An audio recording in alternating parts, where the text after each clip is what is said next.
श्री स्वामी समर्थ.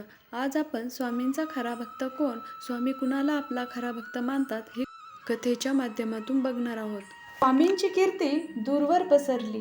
त्यांच्या दर्शनासाठी अनेक भाविक दूरवरून येत असे. त्यात एक श्रीमंत व्यापारीही होता. तो स्वामींना चांदीच्या ताटात फळे, मिठाई, भेटवस्तू आणत असे. स्वामी ते गरिबांना वाटून देत असत. त्यात एक स्वामींचा गरीब भक्तही होता. तो स्वामींसाठी काही आणत नसे, पण तो स्वामींच्या दरबारात झाडू मारणे, झाडांना पाणी घालणे, वृद्धांची सेवा करणे असे कामे करत असे.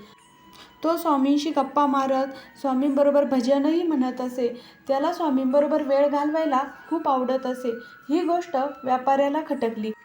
एक दिवस तो स्वामींना म्हणाला, "स्वामी, मी तुमच्यासाठी एवढे सारे करतो, पण तुम्ही त्या गरिबालाच जवळ करता. त्याच्यावरच तुमचे विशेष प्रेम आहे." स्वामी त्या व्यापाऱ्याला म्हणाले, "तू मला वस्तू देतोस, तो मला सेवाभाव देतो. ज्याच्याकडे जे आहे ते मी गोड मानून घेत असतो. मला सर्व भक्त हे सारखेच आहे. फक्त सेवा ही मनापासून केलेली असावी, त्यात कुठलाही स्वार्थ नसावा." तात्पर्य, देवाला वस्तूंचा दर नव्हे, तर मनापासून केलेली सेवा ही अधिक प्रिय असते.